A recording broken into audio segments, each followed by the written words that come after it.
प्रिय दोस्तों, समझ में आया या नहीं आया? चलो मैं समझाता हूँ। यह तो सब जानते हैं कि प्रत्येक शिष्य को गुरु चाहिए होता है। हो सकता है कि वह निर्जीव हो, क्योंकि एक शिष्य को शिक्षा देने वाला गुरु कहलाता है। तो क्या निर्जीव वस्तुएं हमें शिक्षा नहीं देती है? हाँ, अवश्य देती है। जैसे गर्म वस्तुएं हमें गर्मी एहसास कराती है। जब हम किसी कठोर दीवार पर हाथ से मारते हैं तो दीवार अपनी कठोरता का तथा हमारे हाथ में लगी चोट हमें दर्द का एहसास कराती है। इन दोनों उदाहरणों से हम समझ सकते हैं कि गर्म वस्तुएं हमें यह शिक्षा देती है कि हमें इसे दोबारा नहीं छूना है, तथा दीवार हमें यह शिक्षा देती है कि हमें इसे फिर से नहीं मारना है। यानी कि निर्जीव वस्तुएं कुछ हानि पहुंचाकर शिक्षा देती है, अर्थात नुकसान भी हमें ही पहुंचता है और ज्ञान भी हमें ही मिलता है।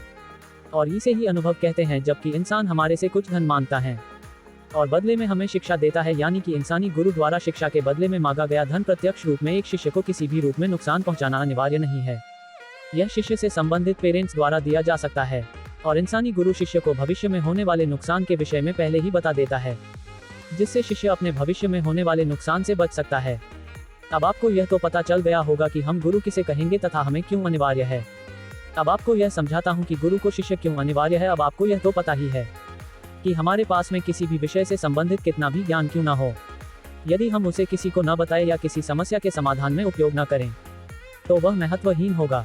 हालांकि कुछ व्यक्ति हमें बिना किसी इशारे के बहुत कुछ शिक्षा दे जाते हैं, लेकिन इस स्थिति में शिष्य तो कह सकता है कि वह मेरा गुरु था, परंतु गुरु नहीं। यानी कि यह गुरु सजीव रूप में तो होगा, परंतु यह पूरी तरह से इंसानी गुरु नहीं कहलाएगा। अर्थात किसी शिष्य के लिए गुरु को यह बताना होगा कि इस समय मैं आपको इस विषय से संबंधित शिक्षा दे रहा हूँ, चाहे शिष्य शिक्षा ले या न ले। तभी एक गुरु एक व्यक्ति को अपना शिष्य कह सकता है, अन्यथा नहीं। लेकिन यदि कोई व्यक्ति किसी व्यक्ति या अन्य सजीव या व्यक्तियों या अन्य सजीवों को किसी भी विषय से संबंधित शिक्षा दे रहा है तो वह व्यक्ति उन सभी का गुरु कहलाएगा।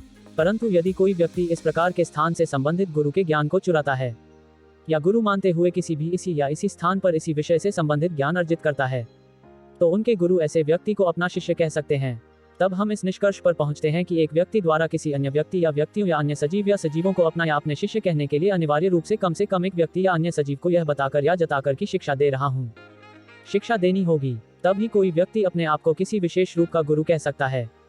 अन्यथा चाहे कोई भी व्यक्ति किसी भी सरकारी या प्राइवेट एग्जाम पास करके विशेषण शब्द गुरु का उपयोग नहीं कर सकता, वरना ऐसी स्थिति में गुरु के शिष्यों का समुच्चय बनाया जाए तो वह रिक्त समुच्चय होगा। जबकि विशेषण शब्द गुरु का उपयोग तो तब किया जाता है जब उस व्यक्ति का कम से कम एक शिष्य हो, अर्थात एक शिष्य द्वारा 72 से 72 गुरु तथा गुरु द्वारा 72 से 72 शिष्य ढूंढने की चाहत हमेशा बनी रहती है।